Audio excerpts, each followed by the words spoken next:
Howdy doody. Welcome back to the ranch. My name is Mick. This behind me is my 1996 Toyota Tacoma. Automatic two-wheel drive, 4-cylinder model. If you're familiar with the channel, this is a familiar face to you. I bought this a little while back just to have as a daily runaround vehicle for me. And it has quickly turned into just that, as well as a favorite of mine. I mostly use it as just like a little golf cart runaround around the property for me, but it also sees quite a bit of public roadway use. And with that said, I'd like to upgrade a few things technology-wise without compromising the vintage look of it all, just for comfort and, quite frankly, a little bit of safety. With that said, if you are familiar with the channel, you know that I'm typically not working in the best conditions, as you can see. Fortunately for me today, I'm going to be working indoors.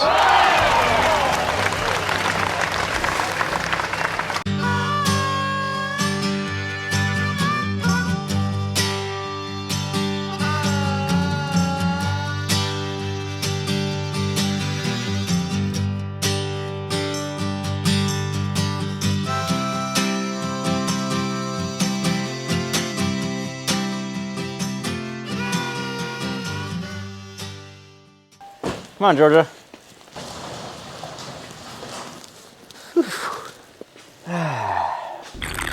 Much warmer in here. Not a lot of space, but I don't care. I don't need space for this project. I just need to be in the cab and under the hood. So, first and foremost, if you read the title, you are probably aware that we are going to be installing a Rostra cruise control kit. That is my biggest and, quite frankly, one of my only gripes about this truck is the fact that it doesn't have cruise control. I am a sucker for cruise control vehicles. I just like to take my foot off the gas when I'm cruising down the highway. Roll up my cap here. It's getting kind of toasty. So that's self-explanatory. We're going to be putting that thing on. The other thing that I want to put on, a product that I actually saw years ago, and I was very intrigued by it, and I'm really excited because this brand actually reached out to me offering to give me the product for free to install it on this truck and see how it goes. So that's what we're going to be doing. This is the Wolfbox G900. Wolfbox. That isn't their actual branding. I just wanted to be like the Dr. Pepper girl. Dr. Pepper, baby. And what I like about this is the fact that it's a rear view mirror. Like, it clips onto your rear view mirror with the backup camera that they provide. It gives you a rear view mirror with a crisp 4K camera behind you. So instead of looking at a mirror, you're looking at a camera, or you could turn it off and just, use it as a mirror. But the other nice thing about that is it's a dash cam. So your rear cam that you're looking at as your rear view mirror is recording, as well as a front-facing camera on it that's recording in front of you. I've posted videos on installing dash cams on my vehicles in the past on this channel. I'm a big fan of them because you just never know what you're gonna get out there on those roads. Unfortunately, there are people in this world that make technology like this necessary. With all that said, where am I? Well, I am in a storage unit that is not mine. I've actually posted a video in the past around here. I think it was the Peterbilt 359 video.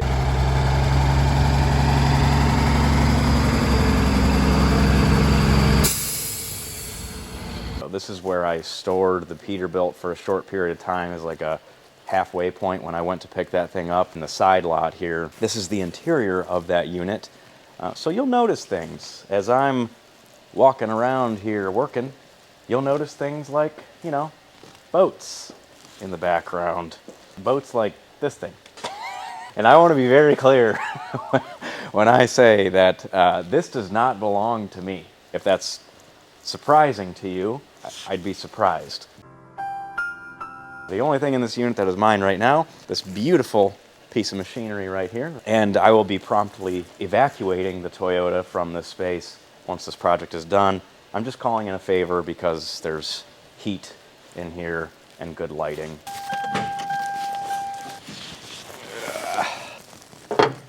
So, with all that said, I think the first project that I'm going to tackle at this point in time is the cruise control. This is a Rostra. It says E11 on the box, made in the USA, which is pretty cool. It seems to me that this is mostly plug and play, although I think this project is going to be somewhat involved. So I want to do this one first just to get the majority of the project plucked away. The Wolfbox project, I don't have a lot of concerns about. I think that one is going to be pretty plug and play, quick and easy. So I'll save that for the end. What do I know about it? Well, not a lot, so I'm just gonna start reading instructions and get started.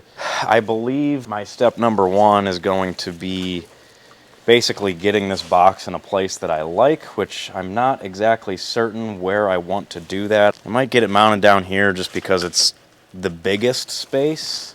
I can also look at something like over by the brake booster, but then I'd be wrapping all the way around here. Essentially, this is the cable that attaches to your throttle body, and when you want to tell the cruise to cruise, it basically locks in your throttle body at the speed. If you need to speed up, it'll pull it further back to open your throttle body up or release it a little bit to slow down. So that's, in essence, all this thing does. So I'm going to play around with the spot that I want to mount it. I'm going to dig into the instructions a little bit, see what I really need to do to start mounting this up to the throttle body, and I'll get back to you all here in a second.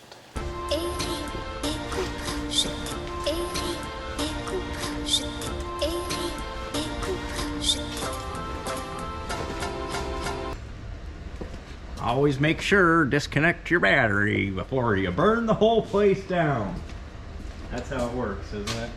All right, I think I'm pretty set on mounting this on the fender here. That's basically the most open spot.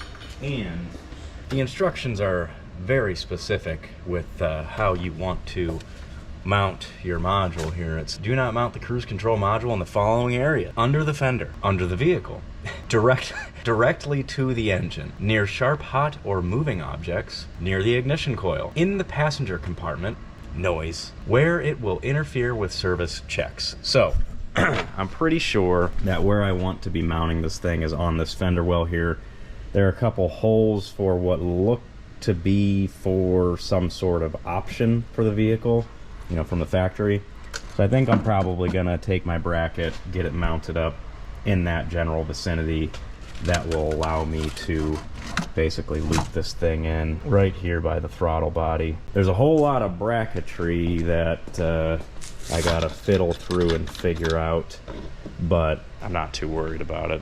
Go ahead and figure it out. I'll let you guys know how it looks once I do. But yeah, I'm gonna get plugging away here. Let's see what we can't figure out.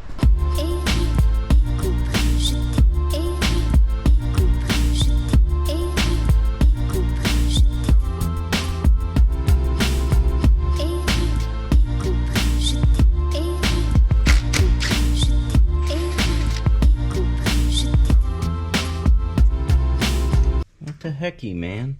First of all, this bracket is just bare mild steel, so it's already rusting. Second of all, this tab here, which I don't understand what it's for, is getting in the way of getting this on, which I don't even know if that hole's the right size.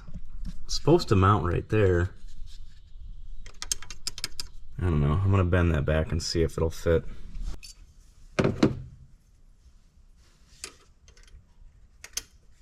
That's better. I'm gonna straighten that out so it's prettier, but if I had paint, I would paint this. I'm just gonna have to do it later. Not necessarily a hard part just to take back off real quick and paint, but that's a little frustrating.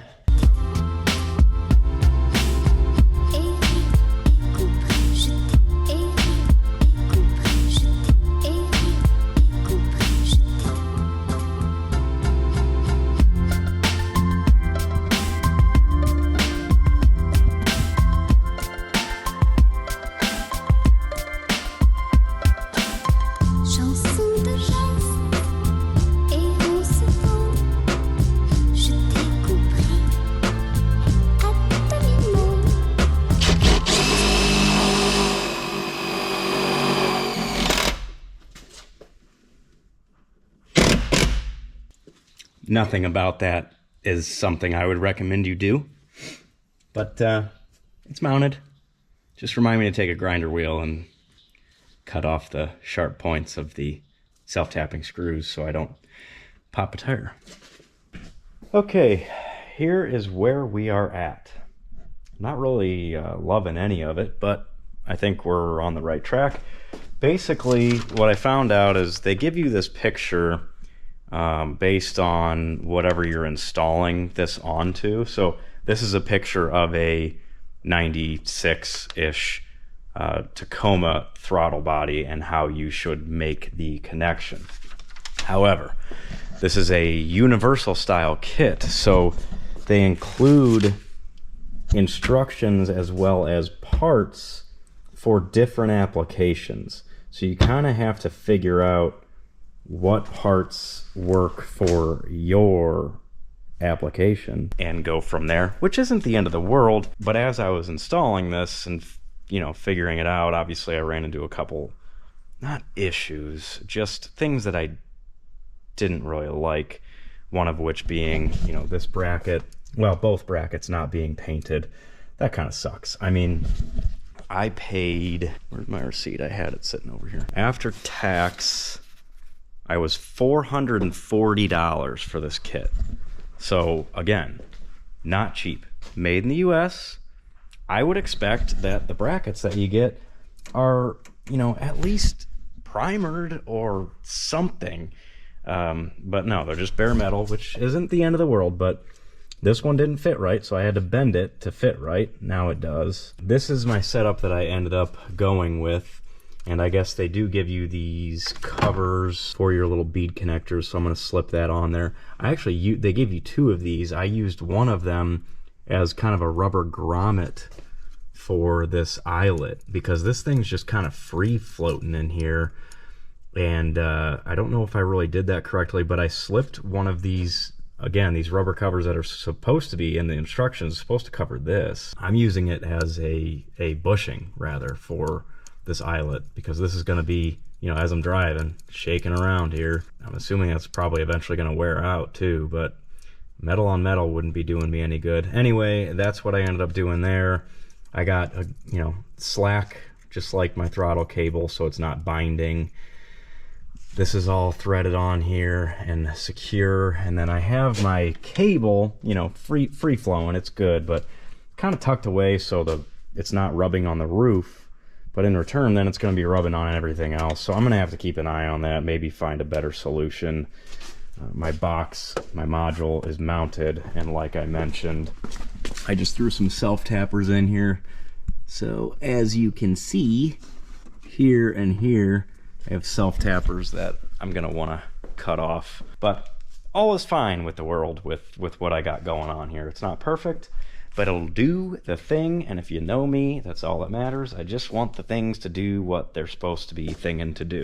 So I need to run my wiring loom through the firewall, probably find just an existing grommet back there, you know, that goes into the cab. Fish my wires through there. They actually do give you a wire loom, which is nice, so I can run that along the upper side of my firewall there and get that into the cab. And then we will start tearing the dashboard open to get the wiring done. Okay, onward and upward. All right, so here's how we're looking out here. This is all mounted up. I got all the wires running in a loom along the firewall, zip tied up, and then I popped them in. Right down here, I just slit a little bit of a hole to fish my wires through. Got those ran through the firewall, and yeah, I'm pretty well cleaned up out here. I think this turned out nice. This is all buttoned up here, so hopefully that's all set and good. So now for the wiring end. So I got my wires coming in through the firewall. I'm gonna have a stalk, if you will, right here for the cruise control. As far as the wiring goes, I mean, they make it really simple for you here. Hopefully it's all correct, and they do give you a couple cheat sheets to basically double check that they have you wiring this the correct way. These two connectors are going to plug into my cruise control selector thingamabob here. These two connectors plug into the wires that I have coming through the firewall. A long blue wire and a long gray wire. I'm assuming because those need to be ran over to my PCM in my glove box here. And then I have a purple, brown, and red shorter wire here. Keep in mind this is a 1996 automatic 2.4 4-cylinder. And that is pertinent information. I'm going to have a green and yellow wire at the brake switch. My red wire is going to tap into that one. The other wire on the brake switch, so the green and white wire, I'm going to tap in with purple wire here. They have manual options. I have an automatic, so that is irrelevant to me. VSS wire, the green and orange at PCM, which they break it down here. 1995 through 97, 2.4, pin number 9 on the 22-pin connector. Red, violet. It doesn't tell me which one goes to that one. I guess process of elimination. That leaves my gray wire, I'm assuming, which makes sense because it's long, connecting to the green and orange wire at the PCM. I'm gonna read up over there with my other manuals and see if there's anything mentioning this gray wire. But again, that's the last wire. That's the only other one that isn't mentioned on here, so it's gotta be true. So I'm going to rip my glove box off, get my dash taken apart, get this plastic piece off. That should give me access to everywhere that I need to be. Got to drill a hole and mount my little cruise selector here, and that's going to be the whole thing. So let's start breaking this thing down, see what we find.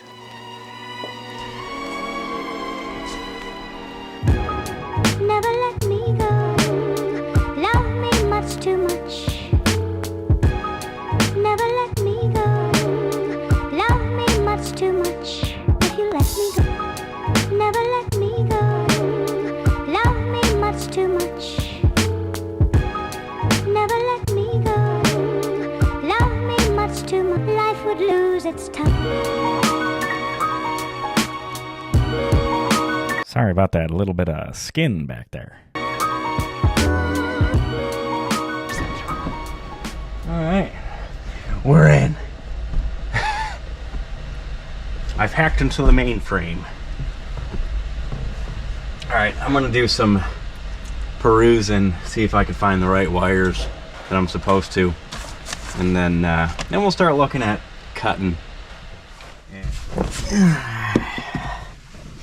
As Matthew McConaughey says, all right.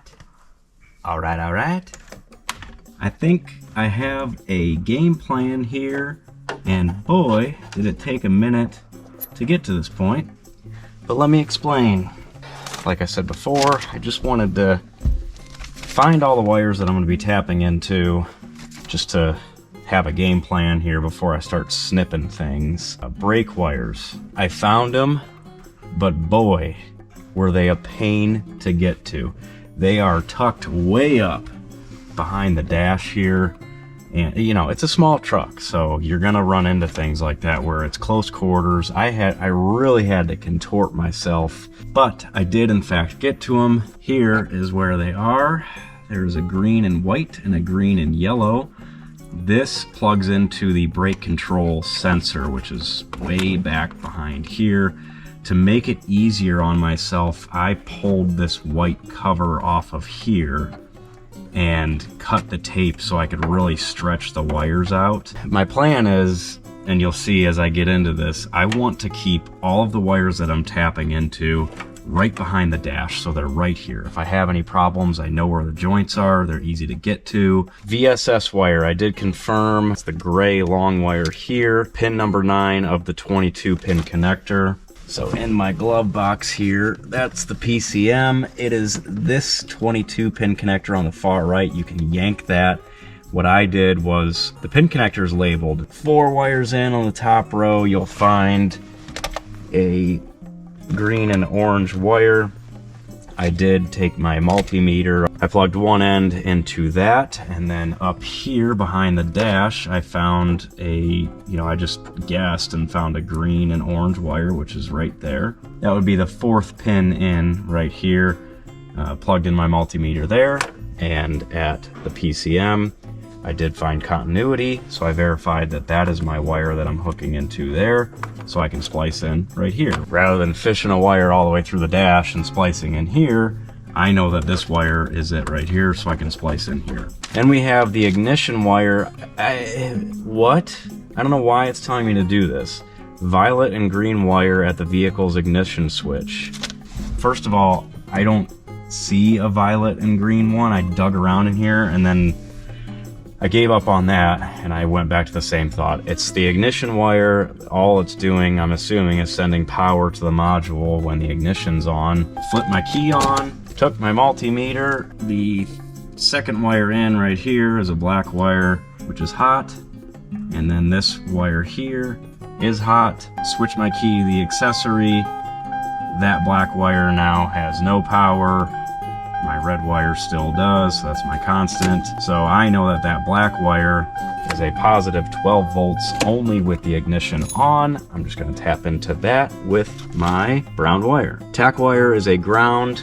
I'm hooked on a ground for my multimeter, so I know that's a good ground right there. So I'll put an eyelet on the blue wire and tie it into that ground spot. And then the ground wire for the module up there is black with a loop on it. That is already grounded. So I have my wiring figured out. Now it's just a matter of tying everything in. I'm not gonna do anything fancy. I didn't even bring my soldering iron here. I just have a insulator with glue on the inside with just regular crimp-on connections. They give you Scotch locks in the kit.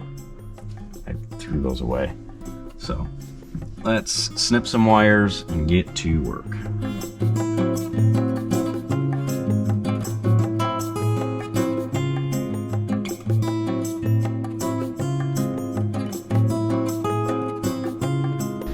All right, that is everything buttoned back up. All I got to do is reverse the process, throw the dash back in. Last thing that I have to do here is just drill a hole for the lever, which is right here, and just mount that on my steering column and plug in my wires to these two connectors right here. And that's it. This thing should be done. So I'm gonna get everything cleaned back up, plugged back in here, and then we should be good to go on the cruise control end.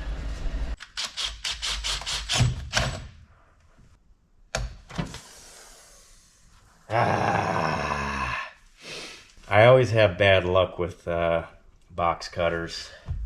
I just sliced my finger pretty good. Fixed. All I have left to do on the cruise control end is just put the dashboard back together. So I'm gonna save that for tomorrow. I'm pretty tired and I'd like to wash my hands so that doesn't get infected, you know. Plus my dog hasn't eaten dinner. She's also sleeping, so I don't think she really cares. I will see you all back here in the morning. I'll get that buttoned up, and then we're gonna be moving on to Wolfbox. I'm excited for that. Okay, back for another day on this thing. I got the cruise control all buttoned back up like I was talking about. So the interior is pieced back together. So now we are going to shift our focus to the Wolfbox. So let's unbox this thing, see what we got. I have not opened this yet, so I'll throw it on the table here, see what we're getting into. Got my handy dandy workbench here. Ooh. Aha. That's it, I'm not going. Oh man, I am pumped for this thing. All right. There you have it. That is the mirror itself and camera. This thing, this is really nice, I have to say. Now there's these little tabs here, so I'm assuming there's got to be like a pull around stretchy thing that kind of holds this in place. Yep, looks like they give you two different sizes, a smaller and a large. So all we're going to be doing is placing this on the mirror, hooking this guy in here, and that'll give us our mounting surface, so that's pretty nifty. I was wondering how that was going to work. looks like we get power by a USB-C. So yeah, there's two USB-C ports, one for the rear camera, one for power. Looks like this right here is my rear camera. Nice. I mean, everything is super heavy. In this day and age, heavy means quality. Typically. Of course, they give you plenty of cord. I'm not going to unravel this now. I would imagine that this red wire is probably a trigger wire for your reverse lamp, where you can tie this into your reverse lamp. That way, when you put your car in reverse, camera will pop up on the screen. User manual, installation guide, as well as a little GPS plug-in. I'm not sure what that would be for. Let's see if I can find out. Oh, so with the GPS, you can track your speed and stuff, and that'll show up on your dash cam. That's nice. I'm just gonna go ahead and get to installing this thing because I'm excited to get this in my car. So let's see if we can fit this up in the cab, and then we'll get to the wiring. All right, so this is how we're gonna be mounting this thing up here. We're just gonna stretch these around. Okay, so now I just have to figure out a way to run these two wires up through my headliner. And I was briefly looking at my headliner before, and for now I'm just gonna go ahead and take this off. I was looking at my headliner before, and this is actually steel up here, so I'm not exactly sure how I'm going to do this. Probably gonna have to. There we go. Okay. Yeah, I got a way of getting it up into the headliner through here.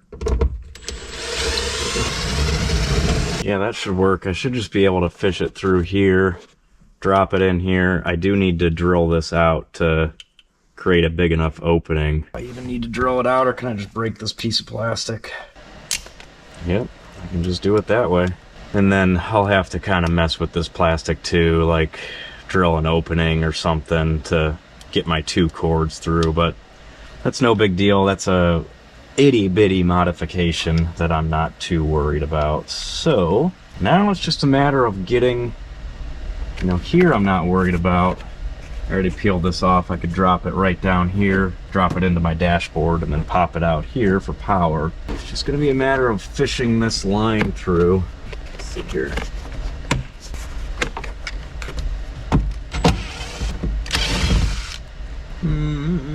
Here's what I'm gonna do. I thought you weren't recording for a second. I had a mini panic attack. All right, some baling wire. Switch my song so I can keep jamming.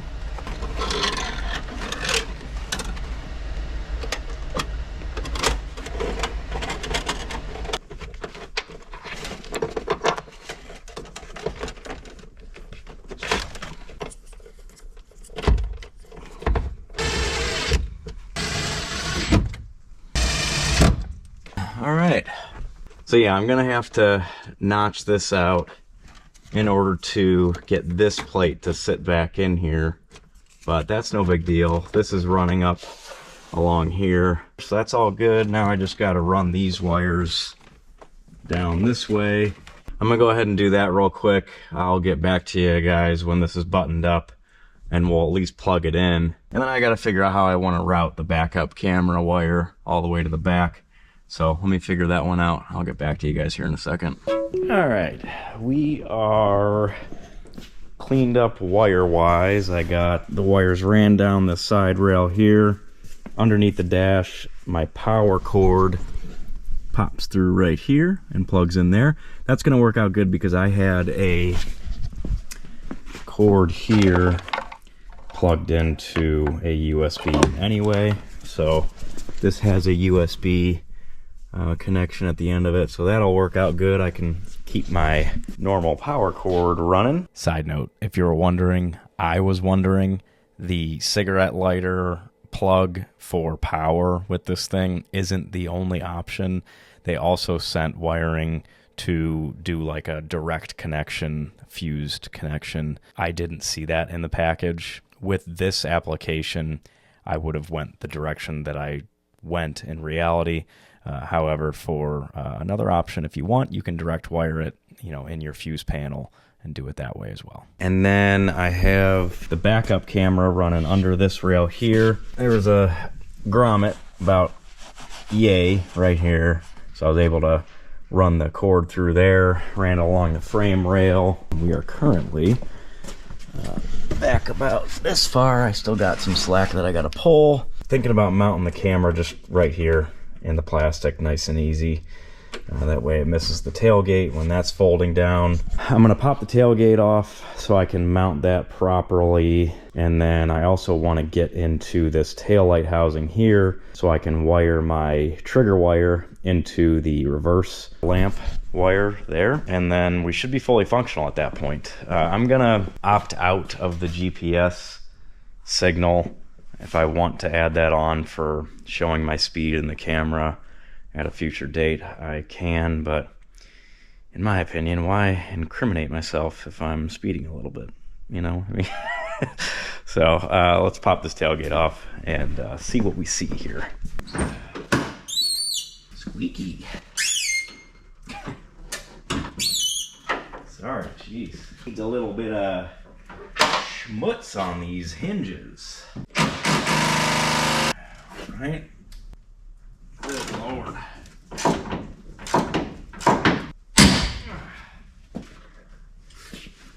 All right. Man, this bumper is just jacked.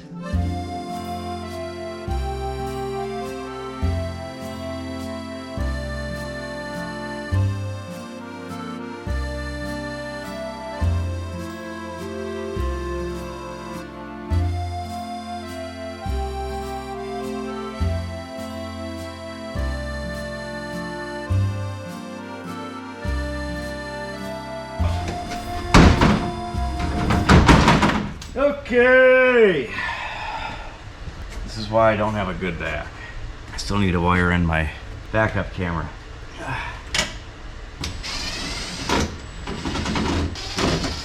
Essentially, what I'm gonna do here is I have this connector. I am going to put the truck in reverse, look for a positive signal to one of those wires, assuming one is a constant positive. I'm going to check it before putting it in reverse. And then I'll be able to tap into that terminal with that red wire. That way, anytime I put the truck in reverse, the camera will pop on, I believe, with some reverse guidelines for me. Okay, I just opened this taillight housing up and half the plastic just disintegrated and fell on the floor, so that's, wow. It just blew up when I threw it over there. This stuff is literally, look at this. This is plastic, just crumbling. There we go, okay. The middle bottom one, let's see, that is a red wire. And judging by the overspray, I think at some point, I had a paint job in here, so I can tap into that with this red wire, and that should give me a reverse signal. Swivel socket made that a little bit easier. Not a lot of it, just a little bit. We are all hooked up on this end, so let's flip on the battery. See if we can't plug this thing in and see what it does. All right, battery is hooked up. Now we just need to plug these guys in. Let's peel this off, shall we? Ooh, babe. Wolfbox, dare to everywhere. That was cool. Real crisp display. Touchscreen, didn't know that. Makes sense. Didn't know it. Also got a cover over this one, don't I? I can see clearly now the film is gone. All right, I'm gonna point this more towards you so you could see it. But hey, look at that. We're already recording 4K plus 2.5K. I don't know what that means. How do we pull up, our rear display. Oh, I just took a screenshot. Aha! So there's my rear display there. Full rear display. Oh, this is gonna be so nice. Look at how clear this is. I know it's a little tough to see right now because the garage door's closed, but that is slick, ain't it?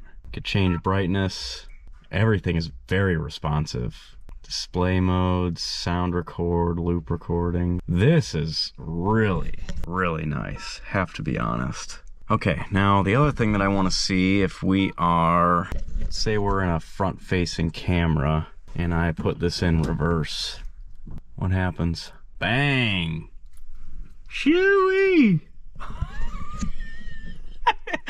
I'm sorry, I'm really getting a kick out of this. This is so nice.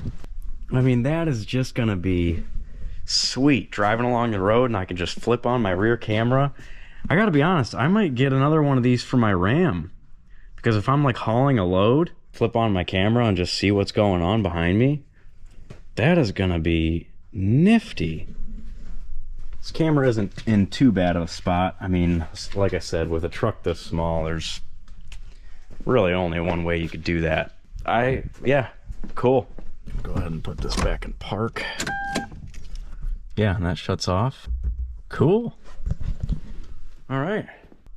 Well, I'm gonna say at this point we are buttoned up. I guess I can go ahead and mess around with the plastic and, you know, make sure all that snaps back into place. But other than that, all we need to do at this point is take this thing for a test drive. I'm gonna go ahead and save that for another day. We really have some weather right now, and I'd like for that to pass before I go ahead and throw this thing on the highway. Again, it is just a 2-wheel drive model. So I'm gonna clean everything up here, get everything buttoned up, and then I'll come back here another day. We will drive it home. I got about an hour drive home so we could test the cruise control, test out the Wolfbox, see how everything acts on the road. Hopefully I got the cruise set up without any issues.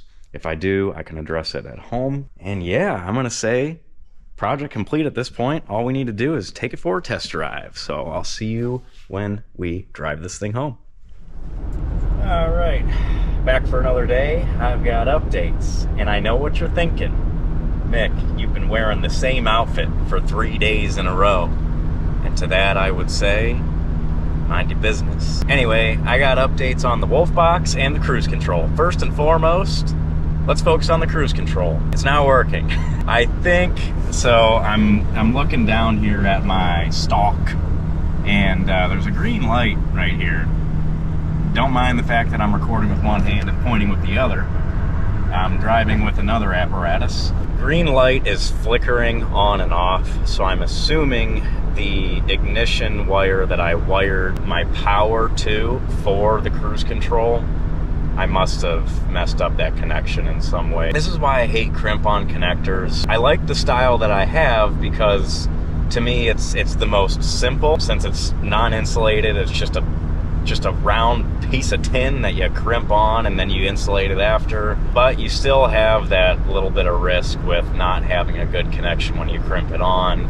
That's why I just prefer to solder everything, but I didn't have my soldering gun with me, so it is what it is. It is what it is. Kaboom! I'm gonna have to tear the dash back open. I'll let you guys know if that is the solution. Other than that, I'm pretty confident that that's gonna be my issue.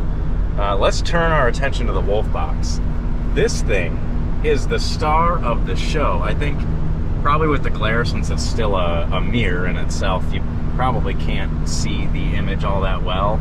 Rest assured, I can. It is crisp. You can split the screen, that's front view, or you can split. It's recording right now, so if I get in an accident, you definitely know it's my fault. Do as I say, not as I do type of situation. Hang on, let me let this semi-truck that I very clearly see in my rear view mirror go by me. When I pulled out of the garage and actually had a view, the front camera was all wonky, but I didn't realize there's an adjustable camera lens here, so you can basically grab it and move it wherever you want to move it to. And then the rear, I was upside down.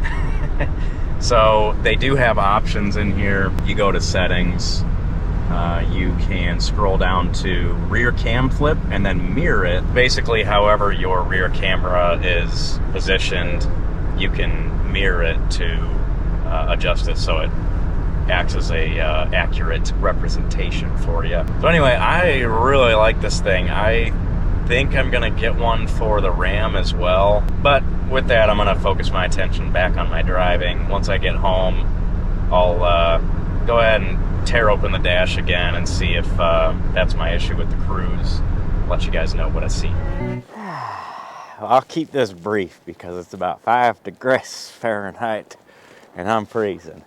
But everything ended up okay. I fiddled around with the cruise control. It was just that my power wire, so nothing major there. Everything's working good. Cruise control works decent. I kind of like it. MVP is definitely the Wolfbox. That thing is sweet. Like I said, real crisp picture. Just really nice. It's discreet, but it gives you that really modern, you know, rear view camera, so you don't have that big bulky dash cam up on your windshield. Yeah, everything ended up good. I'll definitely leave a link for the Wolfbox. Use the code Mick Nock for 10% off your order. It is what it is, kaboom. I'll leave a link for the cruise control if you guys are looking into putting a cruise on a 90s, you know, first gen Tacoma. But yeah, I'm gonna wrap this one up there. You might see a new project peeking around in the background over there. That'll be the next one. So looking forward to that one. If you be so kind, do me a favor. If you like the video, like it, share it, subscribe to the channel, all that fun stuff. It's You can follow me on Instagram, Facebook, and the TikTokies. And with that, I will see you all in the next one. But always remember, don't be afraid to grab that wrench and get after yourself. My lips are frozen. See you next time.